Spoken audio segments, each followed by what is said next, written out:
So, if I'm a flat earther, how can I support Elon Musk?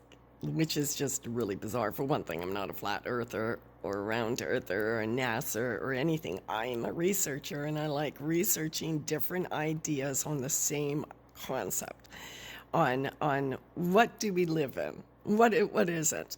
And so I look at different, like I've explored the cave theory, I've explored the flat earth theory, but what I think is kind of neat, and I don't say any of them are right or any of them are wrong, because there's no way for me to know.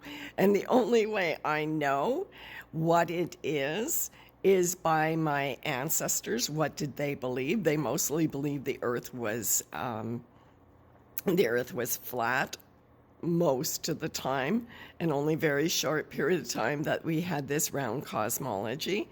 And then we hear about it from NASA, and NASA says on all of their pictures that this is computer generated. They don't have any pictures. And if you just look at the different years that they say that they photographed the Earth, it's quite funny because it seems like the landmass grows and shrinks, grows and shrinks.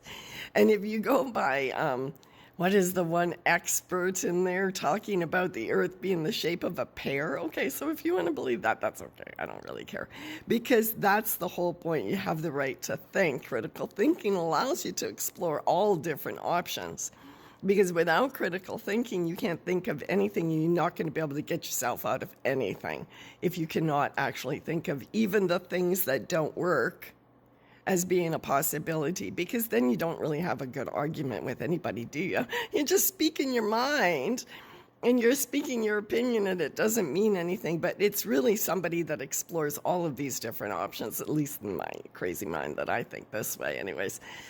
But I look at the map, like the one video I guess I did about 5 years ago, talking about the moon possibly being a reflection from the sun, from the earth, all of the different landmass. And then people have made maps over this landmass. There's this one guy that did a computer generate. This is years ago he did this, like 5 years ago, something like that. He did a computer generated of the moon to see where he could put in our Earth. And he was able to put our Earth in one of the little dugouts in the moon.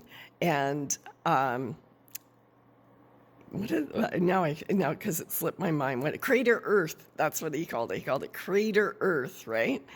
And then if you go by that premise that really is a reflection that we're seeing from the sun, that shows like we live in a dome that has another dome after. So there's like two.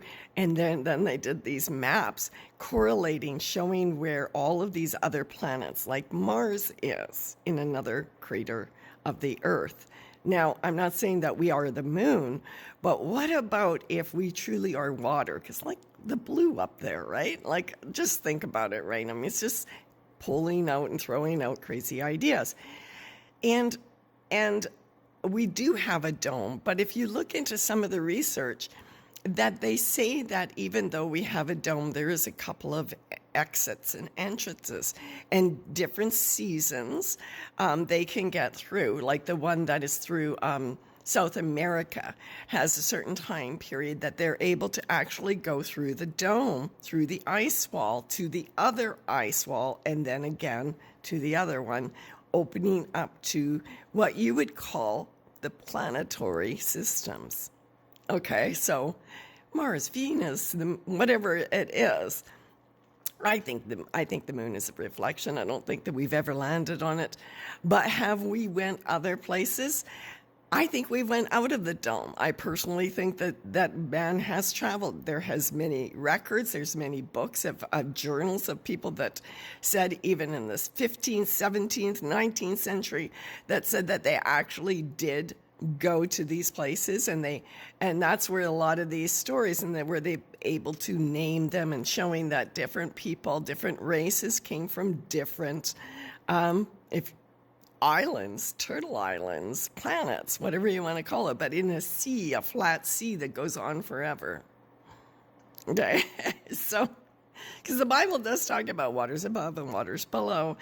And then we get all of the other ancient stories and stuff. To me, this one works, and this works still with the idea of all of the measurements that the flat earther is showing that it's impossible and that NASA is a big fat liar, all the different research that I did on that. And that most of it was filmed in a Hollywood basement, kind of stuff. To the fact that could they still be going places? Could Elon Musk really still be going to places? Do they have no way out? Is that what his money is being put in? Is that what NASA's money is? Because if they know that this Earth has a cyclical destruction time, which I talked about from mud floods and from the plasma apocalypse and just our history showing that we've had multiple resets, multiple destructions of our time. Maybe they know that this is going to happen and this is what they're doing, literally, moving out people to, and we don't even know where we're getting all of, when we're seeing things on TV and they're showing us themselves, they may not even be in our existence, in our realm. And maybe there is places around the earth, like I've read on many many fictional books, like Stargate, right? Where there is portals from one of these realms to another.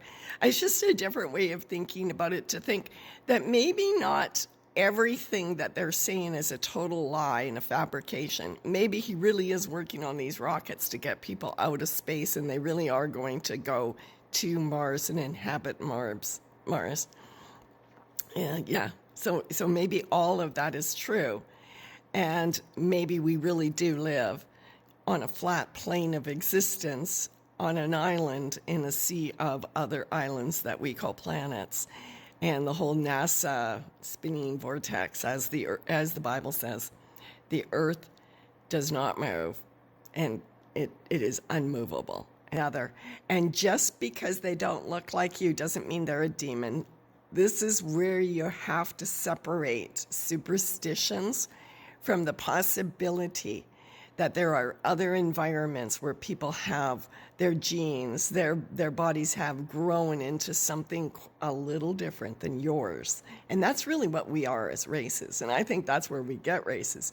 It's these different isolated areas where there was only this race, only that race, or as I talked about last time, maybe giants, maybe pygmies, maybe 4-inch creatures, and maybe at one time a lot of those different planetary islands, and it was open, and we had a lot of these in the past, and you can see it through the bones and through what we've been able to find. So go find that video that I talked about that. And I think I've talked way too long about this subject, about how the possibility can be both ways. And maybe there still is more for you to think about and for you to explore.